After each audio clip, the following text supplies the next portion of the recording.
Would I be the a-hole if I don't share the inheritance that I received from a friend with her daughter?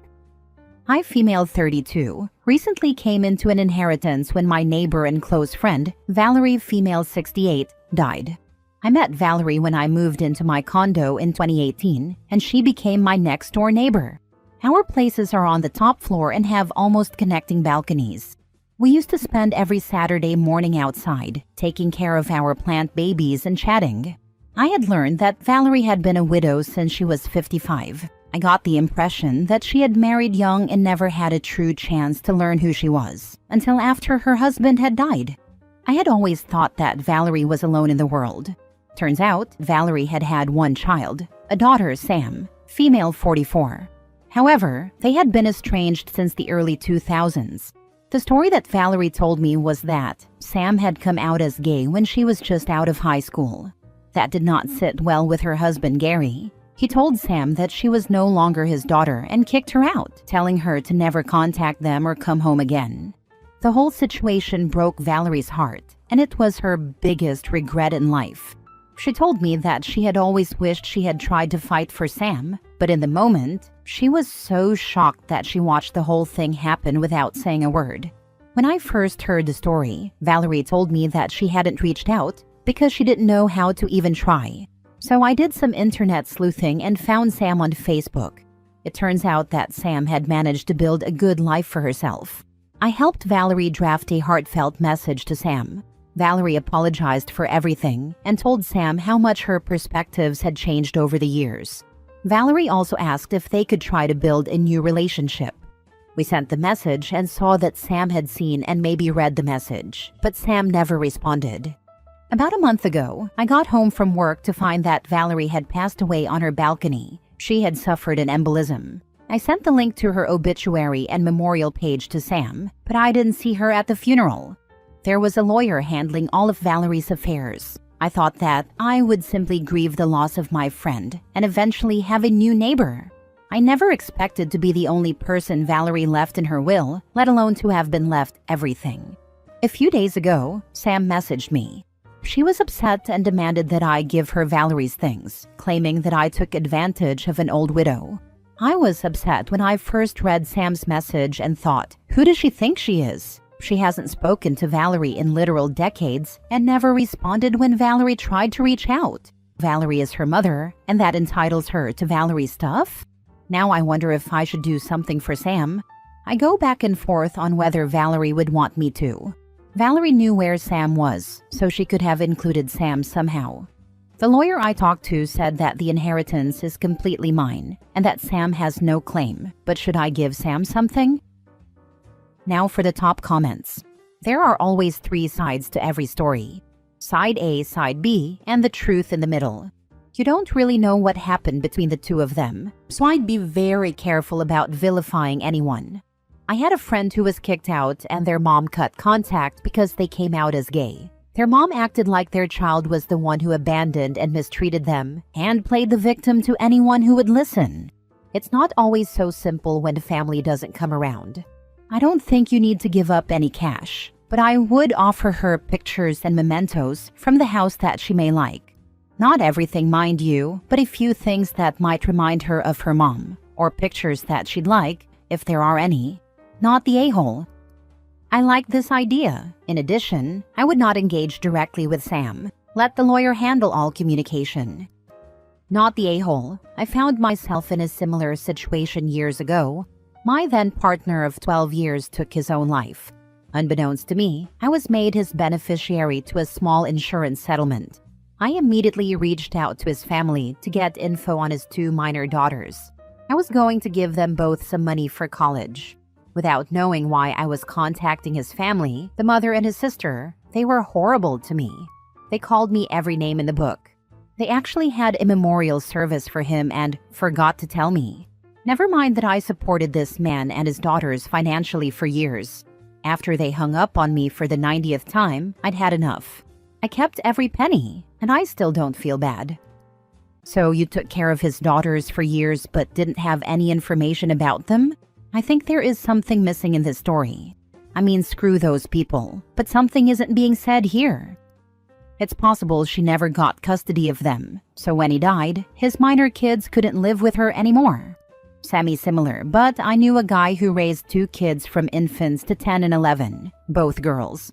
Well, his girlfriend broke up with him, and he had no legal recourse because, legally, he was just some dude. Next story. Am I the a-hole for not inviting my sister's new stepkids to my in-laws' lake house? My sister is in her mid-30s, and I'm almost 30, ripped to my 20s. She's always been a handful and can be difficult.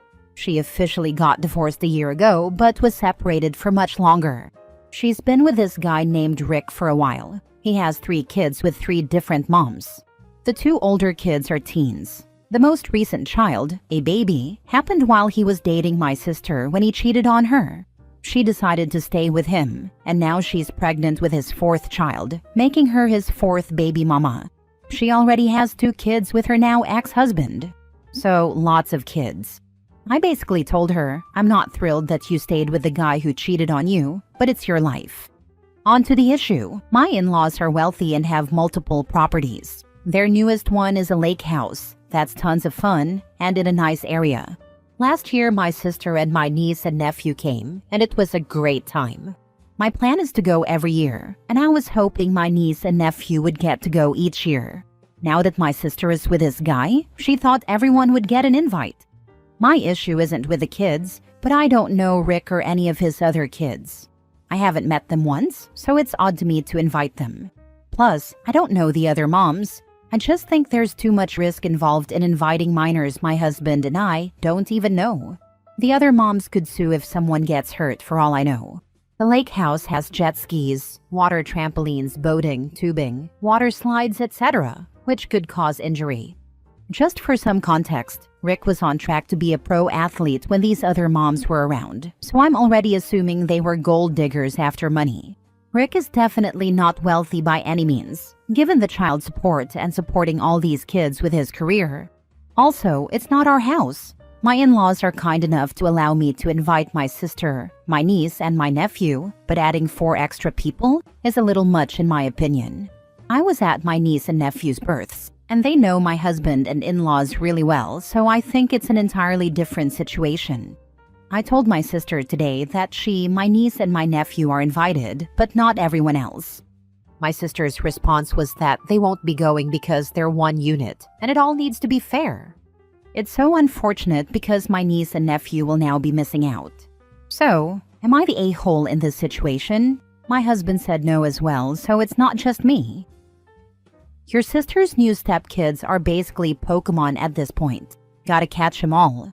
But in all seriousness, it's important to prioritize your own comfort and safety when it comes to inviting strangers into someone else's property. Your sister may be upset, but ultimately it's not your responsibility to accommodate her and her new partner's blended family. You're not the a-hole in this situation. I'm glad I'm not the only one who found this hilarious. It's a wild family dynamic, and the last thing you need is to turn a fun trip into a custody debate. Not your circus, not your monkeys. Sorry for sis, but she made her shared bed. I just feel so bad for my niece and nephew. They'll have to share absolutely everything now, even bedrooms, because they're only able to afford a 3-bedroom townhouse. All the kids are part-time though, but still. Nope, you're not the a-hole. You make very valid points. I also see her point of view. In her mind, they are a package deal, so it is ultimately her choice to either let your nibblings come to the lake house or not. I wonder, do the other moms invite your nibblings to outings with the stepkids, and would she trust them to go? I have a feeling the answer would be no, so she shouldn't be upset with you either. I know so little about the other kids that I couldn't even answer that question, unfortunately. Your only answer at this point should be, I invited you and your kids because my in-laws know you. I am not inviting people they've never met into their home. And stop. Discussing liabilities and baby mamas, while valid, just gives your sister far too much ammo to look for a loophole to try and force you into agreeing. I never mentioned that other stuff to her. It's just something my husband and I discussed. I only said because I don't know them. My niece, nephew, and you are the only invited. Next story. Am I the a-hole for making my husband's family leave? after they showed up with an extra guest? My husband, 36 male, and I, 34 female, recently hosted a small, intimate dinner at our home for his family. We carefully planned everything, seating arrangements, food, and even table settings, since it was meant to be a cozy evening with just close family. We invited 8 people, his parents, siblings, and 1 cousin. I took extra care with the menu because I have severe food allergies to nuts and shellfish. I cooked everything myself to avoid cross-contamination, and my husband helped plan the dishes accordingly. Since it was a sit-down dinner with a pre-planned meal, it wasn't the type of gathering where you could just add another plate last minute. An hour before dinner, my mother-in-law texted me, saying she was bringing my husband's aunt, her sister, because she was in town and had nowhere else to go. I was immediately uncomfortable. This aunt has mocked my allergies before, saying she doesn't believe in all that nonsense, and even once tried to convince me to just take a bite of a dish containing nuts because she thought I was exaggerating. I texted mother-in-law back, politely but firmly saying, "I'm so sorry, but we don't have extra seating or enough food planned for another guest. I hope you understand." She didn't respond. Instead, she just showed up with the aunt anyway. When I opened the door and saw her standing there, I felt my stomach drop. Mother-in-law was all smiles, acting like nothing was wrong, and said, "It's just one more person. We'll squeeze in."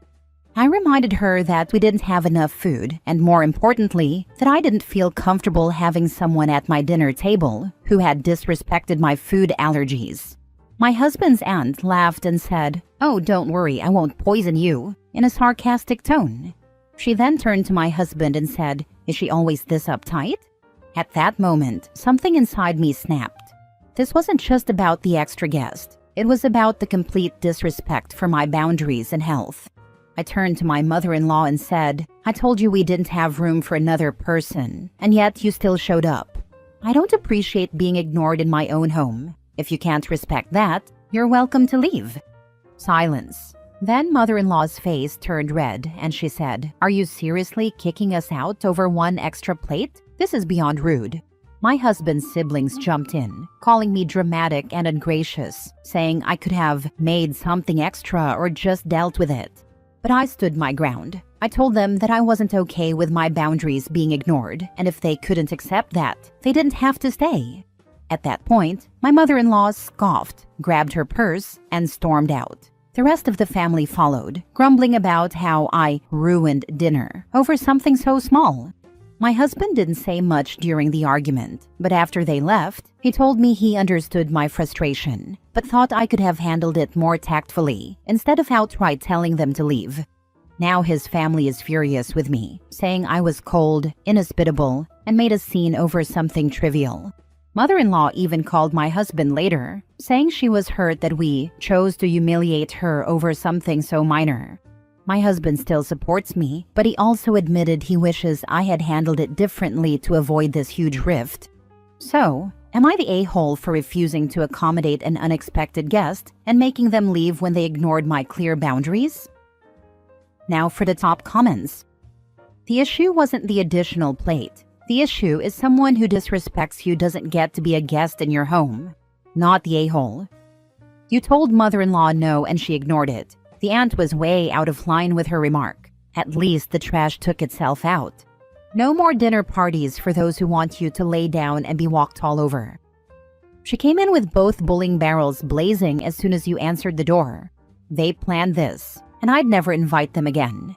Ask your husband exactly what way he would have handled it differently. I mean exact words. Then ask him why he didn't say any of that or anything at all while you were being insulted by his witch of an aunt. I would avoid her forever. Not the a-hole. Not the a-hole. If your husband wished that you handled it differently, he could have stood up for you then and there. So why didn't he? That is a pretty good point that I didn't think of and have not discussed with him yet. I'll discuss this with him today. Thanks. I'd have slapped a can of Alpo on a plate and called it handled myself. Last story. Am I the a-hole for not wanting to pay for my girlfriend's friend's meal? So my girlfriend, 27 female, and I, 28 male, went out to dinner last night. It was supposed to be just us. But at the last minute, she asked if her friend, let's call her Sarah, could join. I said sure, no problem. Dinner was nice. We all had a good time, and when the bill came, I put down my card to cover my girlfriend and me. But then Sarah just sat there, not reaching for her wallet. My girlfriend looked at me and casually said, "Oh babe, can you cover Sarah's too?" I was caught off guard. Sarah had ordered a ton, appetizers, drinks, dessert, and her portion was almost as much as ours combined. I hesitated and said, I wasn't really planning on that." My girlfriend looked embarrassed and mumbled, "It's just easier if you do." Sarah stayed quiet, but also didn't offer to pay for herself. I ended up paying because I didn't want to cause a scene, but I was annoyed. Later, I told my girlfriend that I didn't appreciate being put on the spot like that.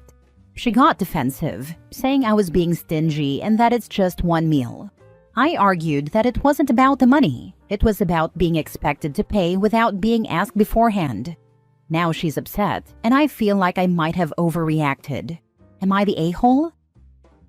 You did not overreact. Your girlfriend invited Sarah without telling you beforehand, and then manipulated you and put you on the spot, which was a really rude thing to do. She owes you a huge apology and the money for her friend's meal. Not the a-hole. Not the a-hole. Don't get fooled again.